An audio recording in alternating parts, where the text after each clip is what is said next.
Hey guys, I'm back with my UFC Fight Night 55 predictions, or Rockhold versus Bisping, or Bisping versus Rockhold.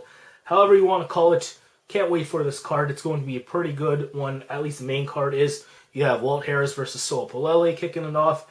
Robert Whittaker versus Clint Hester. Ross Pearson versus Iaquinta.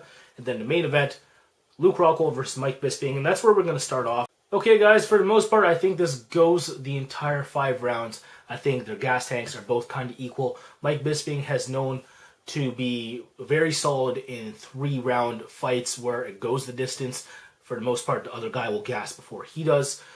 He has pretty good jab control, likes to move laterally, isn't like a come forward, swing at you, Fabio Maldonado kind of boxer slash kickboxer, but more methodical in his approach from the outside.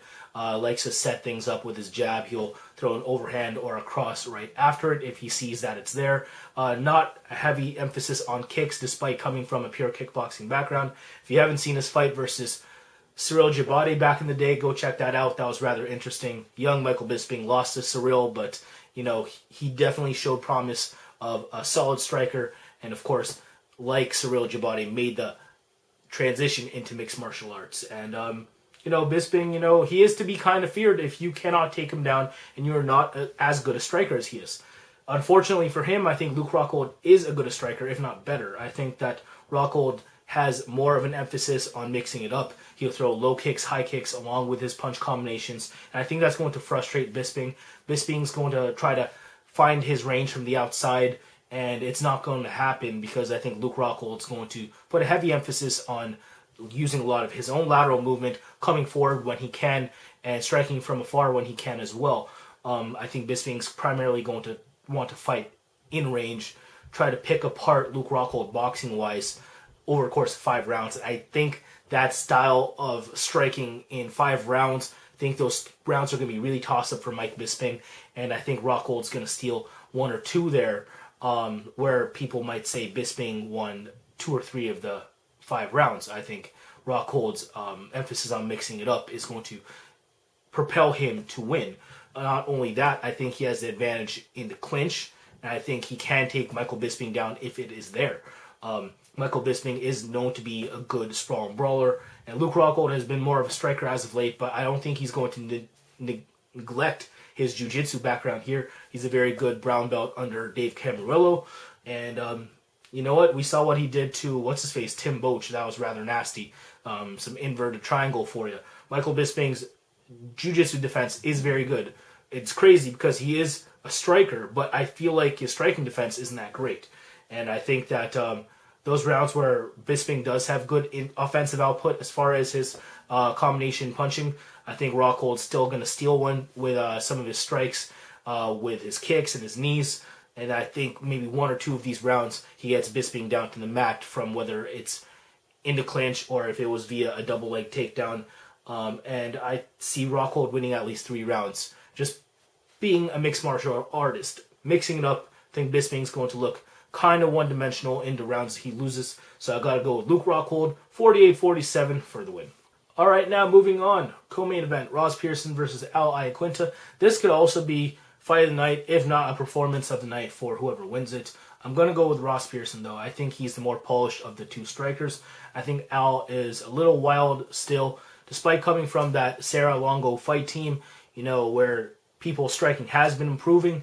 I think that Al Iaquinta is going to chase Ross Pearson early, land some heavy stuff, don't get me wrong. I think he's going to connect with a lot of overhands or some heavy leg kicks on Ross.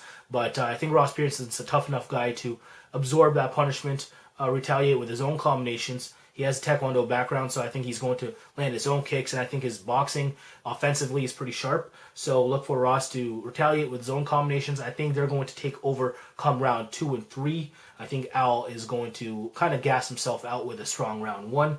If Al tries to take down Ross Pearson's going to stay on his 2 feet because his judo background allows him for that. For the most part, Ross Pearson is a pretty good sprawl and brawl lightweight. Striking, again, offensively is very good.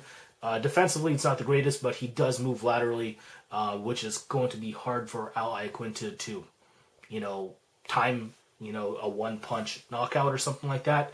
Al has very good power in that overhand right, but I think that he's going to do a decent amount of chasing, and that's why I have Ross Pearson actually connecting and winning via efficient striking over the course of round 2 and 3. So 29-28, Ross Pearson mixing it up with punch combinations, some kicks here and there, and just avoiding the heaviest strikes of Iaquinta for the win.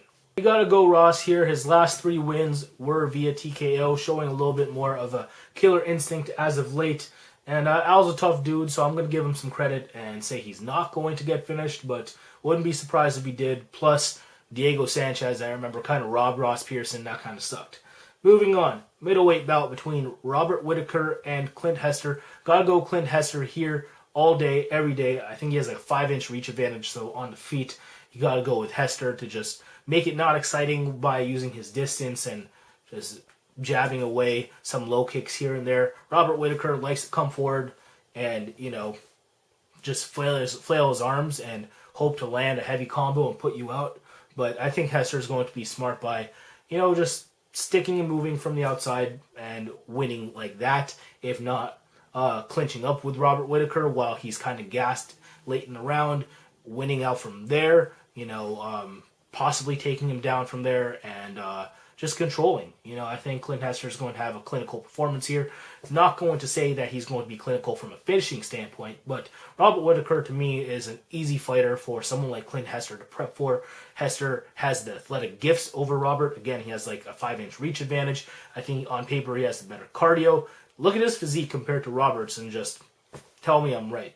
Just saying. But what can I say? I'd like to pick Whittaker because he is the hometown guy, and I want him to come out with a strong win. I just don't think it's going to happen. Clint Hester for the win, probably going to throw a crap ton of jabs and kicks from the outside, out-combo Robert Whittaker while Whittaker is trying to be aggressive, and Whittaker will gas towards the end of the rounds, which is what I think is going to happen. I think Whittaker needs to clip Clint Hester early to win, and I just don't think it's going to happen, so gotta go with Clint Hester, at least 29-28 UD. Lastly, we got Soa Palelei versus Walt Harris kicking us off on the main card. Gotta go with Soa Palelei all day, every day here. Walt Harris is a decent heavyweight striker as far as, just heavy-ass power, hoping to land with a knee punch or kick. But what he packs in heat and just overall striking ability, I still think pales into comparison with Soa Palelei's wrestling ability. I'm not saying Soa Palelei is a better wrestler than, Jared Rochhold, who already out-wrestled Walt Harris, but Soa Palelei is definitely going to look at that fight. Assume that Walt Harris hasn't improved drastically takedown defense-wise, be able to do that, but unlike Jared Rochhold, Soa Palelei smells blood real fast on the ground as far as just, as soon as he's on top of you, he's going to look to pass guard, look for that mount. From there, going to land a crazy amount of punches like he did versus Pat Barry. All he needs is that takedown, and I think he gets it. So, Soa Palelei over Walt Harris via first round KO or TKO with just heavy ground and pound. And that about does it for my UFC Fight Night 55 predictions or UFC Fight Night Rockhold versus Bisping. It's going to be a good main event and a good main card overall. If you guys want my preliminary card picks, check them out in the description below. But until after the card, I guess that about does it for me. I'll see you after, maybe for a review. Who knows? Definitely going to preview UFC 180, Hunt versus Verdum. Cannot wait for that. Or Verdum versus Hunt. I'm not sure how they're calling it or whatnot. But it's going to be a dope main event that most people are looking forward to for obvious reasons. Interim heavyweight title match. We'll see what happens. Who knows? And can't wait to get to that. So until then, take care, guys. Deuces for all my supporters. Bruises for all my haters. Take care.